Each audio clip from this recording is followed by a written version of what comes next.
Hi friends, it's Em of Playing with Em, and today we are back doing another book journal setup. This month we are setting up for January. I'm very excited. These stickers from Marigan Ogona Suli, they kind of match with last month's, although this theme is supposed to be like gloomy winter, but it's also definitely very dark academia-y as well. So I'm using some of my tried and trues, my little dictionary paper, as well as this scrapbooking paper from the Art Journal of Subbox.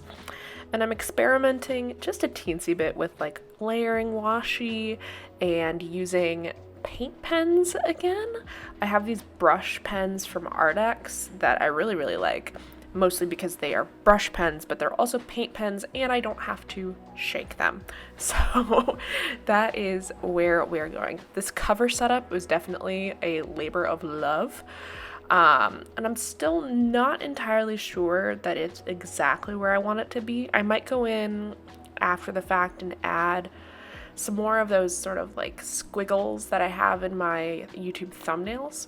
But for now, I'm pretty happy with it.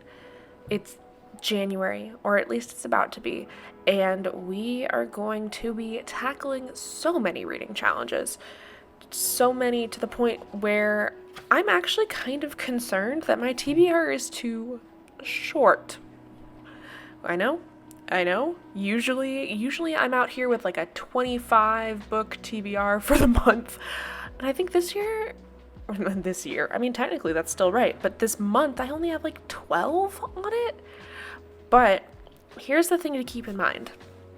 So when you're setting a TBR for the month and you know that you have lots of reading challenges that you're doing, try to make sure that the books on your TBR also meet books on your challenges.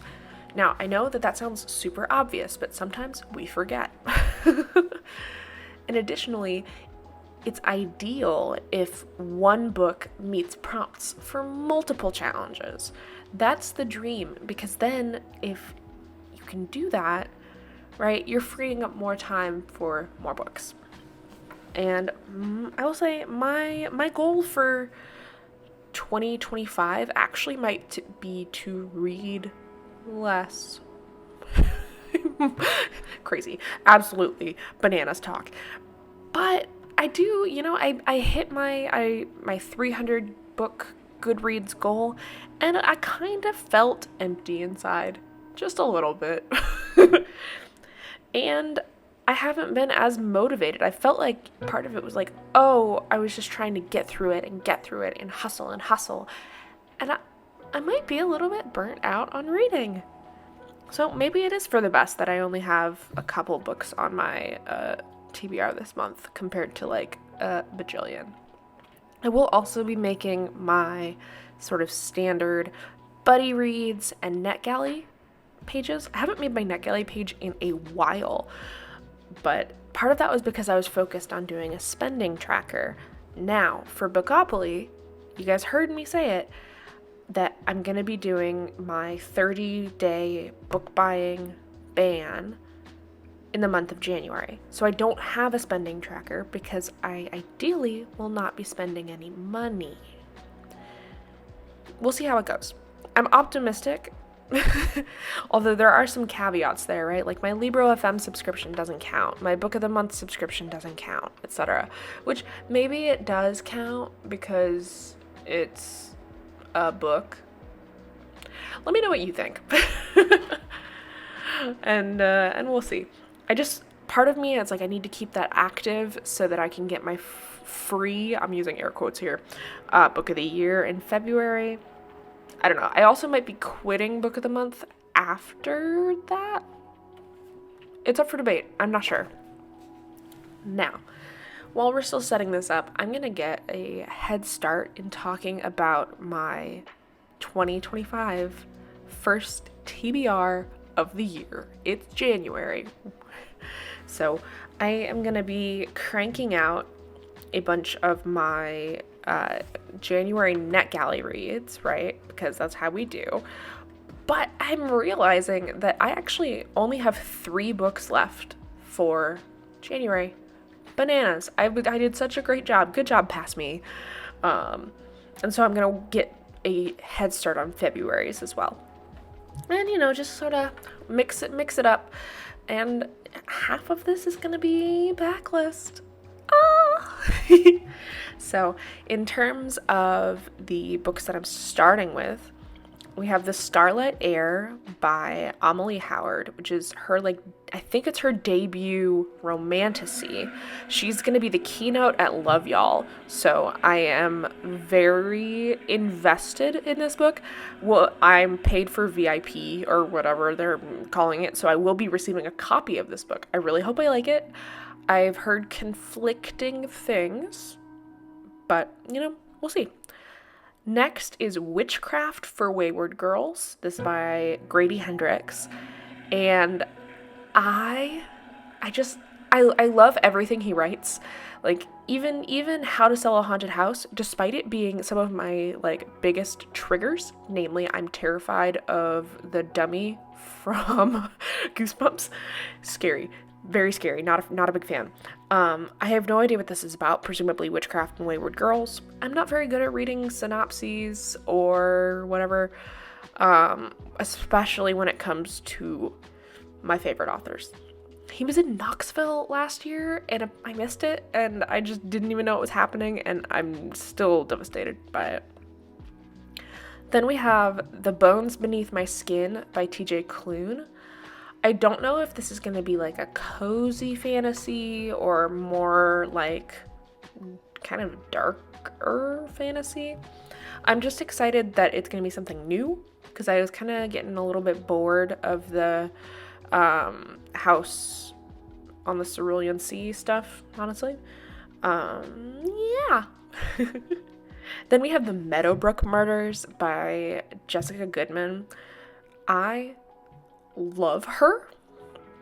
She's lovely. Her dog Zeddy is adorable. This is gonna be a YA mystery thriller. I really don't know, again, what is going on, but it's fine. I'm also currently reading Heavenly Tyrant, which is a sequel to Iron Widow. And as you know, right, sometimes I pre-read my TBR so I can check things off, but this book is thick. I've been reading it for 3 days and I'm only 20% of the way through. I have been falling asleep, admittedly, but I'm excited for them to get back into the robots and fight each other. As we go into sort of the left half of my TBR, we're going into ones that were recommended to me or that are on my reading challenges. So we have The Rom-Commers by Catherine Center, which is a romance book. It was recommended to me by my friend Allison for my 12 and 12, and she said it's good, so we'll see. I wasn't a huge fan of my first Catherine Center book, but I know so many of my friends love her books, so I'm just gonna give her another chance. We also have The Silver Blood Promise, which my friend Dan recommended to me.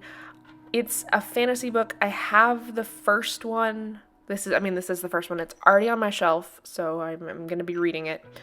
I have no idea what it's about. I think it's going to be political intrigue sort of vibe, which I'm down for. And then we have Anna Maria and the Fox, which my friend Carson recommended to me. And I also was recommended by my friend Amy. And this is going to be for my 12 and 12. I'm hoping to snag the audio for it. This is going to be also a historical romance, but I've heard that it's so good that my non-historically inclined heart will be able to handle it. And then finally in the recs for this section, it was We Could Be So Good. It's by Cat Sebastian, I think. And I've heard such good things about the sequel to this, but I figured I would start at the beginning, just out of character for the chaotic me. And actually, finally, recommended to me by Planned and Planted is Homegoing by, I think it's Yag Yasi. I'm really excited for this book. This is also the first book that I've read by her, I think. And I can't wait. I cannot wait. And then random books that tossed in, right, would be The Butcher by Jennifer Hillier, which is a backlist title, but it's being re-released, and they just did the audio for it, so I was like, okay, yeah, sure, whatever, that's fine. I will probably read it with my mom. I'm not entirely sure, but we'll see. And then I Got Abducted by Aliens, and Now I'm Trapped in a Rom-Com by Kimberly Lemming. We love her.